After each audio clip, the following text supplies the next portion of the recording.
Hey, we're going to put new hydraulic clutch line on the 2004 Harley-Davidson VRod. So let's see what happens. Hopefully I do it right. Alright guys, we got a package today. Want to see what's in it? Let's see what's in it. Oh yeah, look. Motorcycle parts. Oh. This is my hydraulic clutch line for my 2004 VRod Magnum. Woo! I guess that means it's special, right? Sure is pretty. Okay. Yeah, that looks right. I think. And then the junction for the banjo bolt. I bought the 74-inch. I measured the old one, and it measures at like 69. 69, dudes. And so I got the 74, so it'll loop a little more like the brake line does that I put in. And here's some of the tools we need. Ugh. My shop's a little bit small. It's kind of just a shed. Keep bumping into my handlebars. Anyway, tools that we're gonna need. We're gonna need a couple of flathead screwdrivers, Phillips, some wire cutters maybe, to cut things, zip ties and stuff like that. 3/8 inch socket, close-end wrench, a couple of ratchets, a couple of the Torx bits, and a selection of Allen keys. And I've got the whole set here if I need it. Who knows? Crescent wrench? No, get rid of that. Okay. And, oh, wait. What do we need? We need big hammer. When I first bought this bike, I went ahead and ordered the Climber manual for it. It's biblical in thickness, and but it has everything in it. And so I marked the spot where it talks about clutch system bleeding and replacement of the clutch hydraulic line. So this is pretty good. It's going to give good descriptions.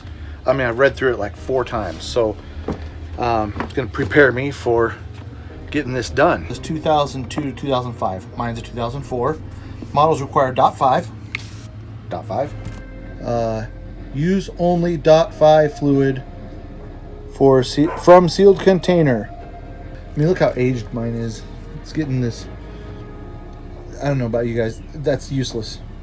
You can't see anything. You don't know if their fluid levels are up. You can't see into that. Anyway, and I need to get new stuff. I need probably new mirror arms at least, and these lever housings are kind of getting crappy. But anyway, let's keep moving. We got to drain the fluid. First thing you got to do is get this reservoir cover off. Use a shop towel, and we'll just get most of this fluid out of here. Soak it up. You don't want to pump it. Once this is empty, you don't want to pump that brake or that the lever. Nice and clean. Okay, there's that. Now we want to break the seal on the banjo bolt right here. I'll move this so you can see. Now I torqued that to spec, so I'll be able to torque it back to the right spot. So that's open now. Next we'll move down to where the bleeder is. Hear this part, I thought it was hilarious. On the 2004 to 2004 models, the clutch release cylinder is not equipped with a typical brake system bleed screw. This bleed screw is not equipped with a fitting that accepts a hand vacuum pump or length of clear hose. This bleed screw allows the brake fluid, clutch fluid to slowly exit around the fitting until the fluid is free of bubbles. So it's so funny how they describe that. I'll show you. This is only on the 2004 model. Okay, we're gonna have to drain the reservoir and get all the fluid out of the line. First thing you got to do though is take off this little cover. It's kind of just a dirt cover. Okay, and this is where it tells you it's the Revolution engine that they put in these VRods. See, this is so funny. This is the bleeder screw right here. Normally there's one of those regular bleeder nipples like to have on brakes and stuff like that. Every other model has it except for this. It's got this little flathead screw that you bleed through. You don't have to hook up a hose or tubes or a syringe or anything. So kind of weird. And then now that we've loosened everything up top, we're gonna loosen this. It's a 7/16, and we'll take this off. It's gonna leak some fluid, so we got rags ready and catch most of it. There's probably not a lot in that line, but we'll get some out, drop it down underneath the bike, make sure it drains, and move on from there.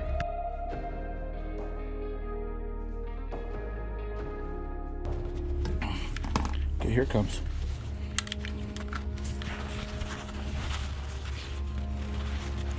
Not a lot in there, but it's warm right now because I've just been riding. Yeah, it looks kind of grody, huh? There's clips under there. I already took the clips off just because I knew I was going to be doing this soon. There we go. Let's disconnect it from the reservoir.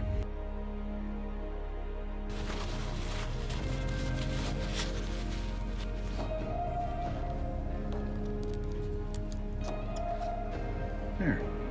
Okay, there shouldn't be much fluid left in that line. Okay, you can see the clutch line right here. Runs through the forks. Let's see. Like here. Through this spot in the forks, or in the triple tree. It runs down here behind this cover. So we want to take this louvered cover off.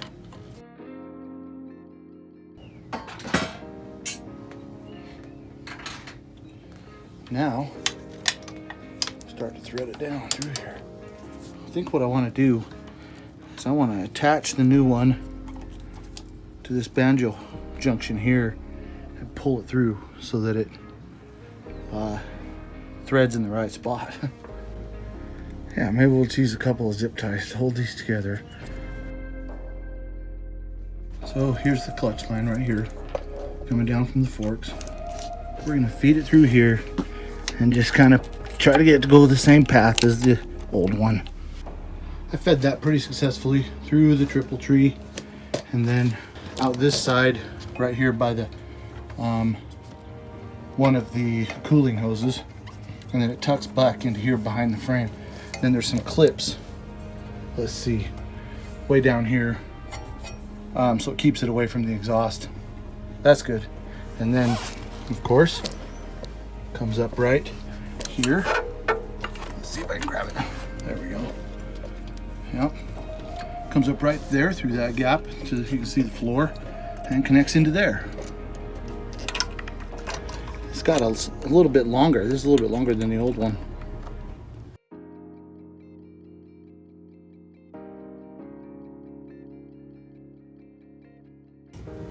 That's pretty tight.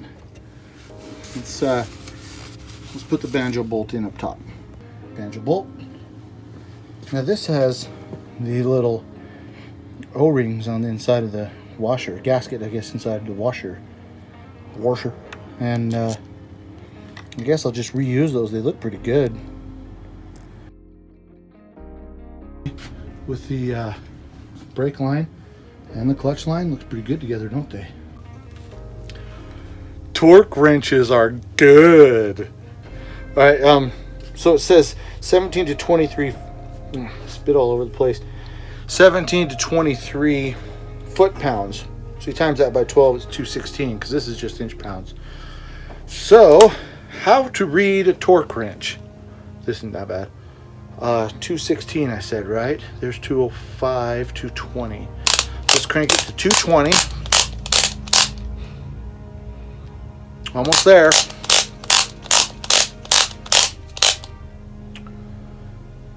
Let's see.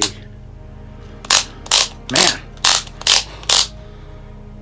it's going to be tight. Is that 220 right there? Let's go around one more time. No, that's 235. Okay. 220. 220 minus 216 is 4, so go back 4, right? 1, 2, 3, 4. Okay, lock it into place. Let's do that. So that's set correctly. Put that on there and set it to the proper torque speddings. You hear that? Settings. Right there. Okay. Beauty, eh? We'll put that all back together. But first, we need to put fluid in it and bleed it. Okay, the manual says, on 2002 to 2004 models, perform this step in the following order. Pump the clutch lever 5 times and hold the lever against the handlebar. Make sure the shop cloths are in place and loosen the bleed screw sufficiently, figure 161, to allow brake fluid to start leaking out. There's that picture right there with my bleed screw. Observe the brake fluid exiting the area of the bleed screw and look for bubbles. Tighten the bleed screw securely and release the clutch lever. Repeat until there are no bubbles in the brake fluid exiting the bleed screw area. Let's open the new bottle of .5. Okay, I think all my fittings are tight. Let's put some in. It's pretty purple. Okay. We've got a brand new line, so it's going to take a little bit to fill that, I think.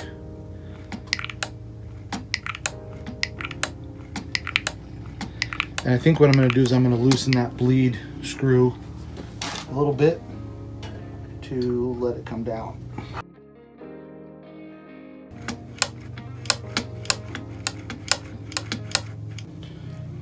There's a good sign right there, starting to squirt. It's getting low, so let's top it off again.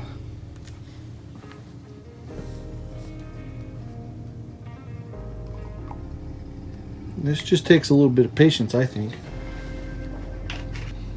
Keep holding the clutch lever and close. Do it again. 1, 2, 3, 4, 5. Open it. Watch for air bubbles. Man, I don't see any. Close it. Wipe it off a little bit. 1, 2, 3, 4, 5. Yeah, I can feel it getting tighter. It's good, right? Bleed it off. You can see the purple fluid. 1, 2, 3, 4, 5. Holy shit. Shouldn't let it spray like that. Doing better.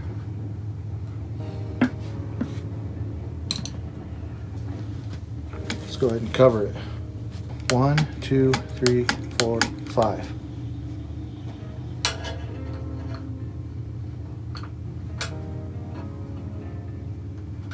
Oh yeah, it looks clean. Okay.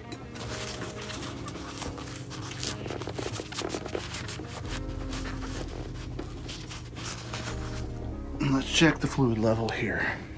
Right, I mean right here it says, it's got the little ledge right there that says full level.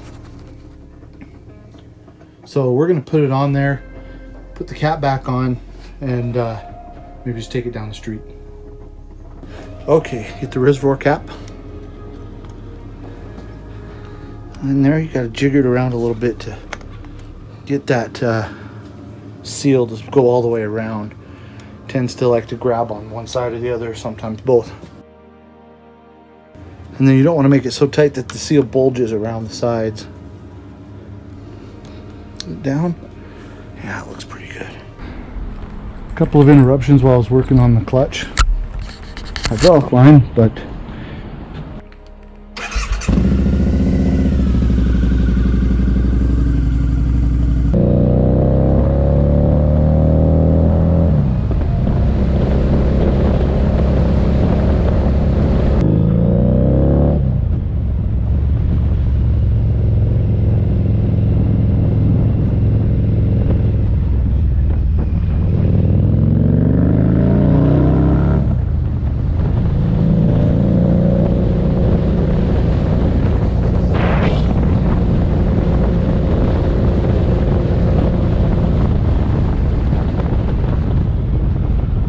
Just took her for a ride.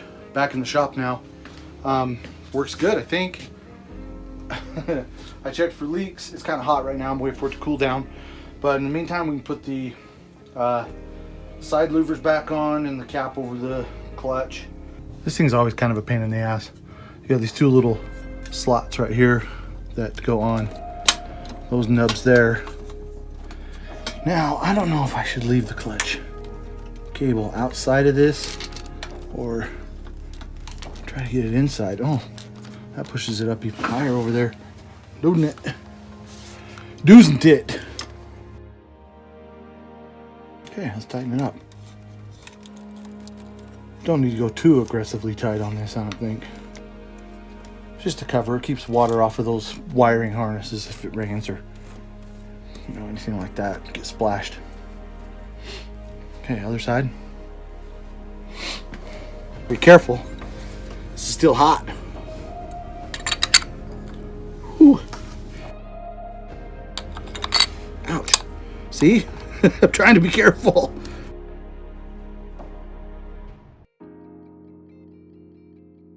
Don't think you really have to worry about torque specs on this, just to cover. I've heard some people will put like a bungee around the clutch lever, pull it in for the night and just leave it overnight, and it gets like micro bubbles out of it. I don't know if that's true. I tried it with the brake and it seemed to, I don't know, it didn't hurt it. So we'll try that. Weather's getting nicer already. It was 61 degrees today. So I went for a ride and then came back and did the job on the VRod. That was nice. So let's put a new hydraulic clutch line on a 2004 VRod.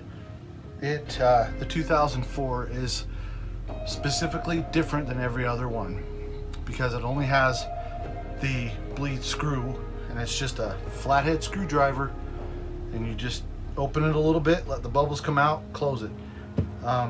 Looks like I got it successfully done. I love doing this kind of stuff. If you like what you saw and it was helpful, give me a good old thumbs up and subscribe to the channel. We're going to be doing more of this kind of stuff. Brake pads, those kind of things, like preventive maintenance stuff that needs to be done, changing the fluids and things that, you can do in your own shop. Hopefully you found it informative. I'm trying to make my videos a little more informative. And we'll catch you on the next one. You guys probably already know about this, but I found this channel on tv.harley-davidson.com, and they just got this video that loops of rides, people riding their motorcycles. So it's kind of fun just to have that on out in the shop. Oh, I don't know, is that a copyright issue? That could be, huh? I wonder if Harley-Davidson will ding me for it. I'm not monetized. Who gives a shit? Who cares?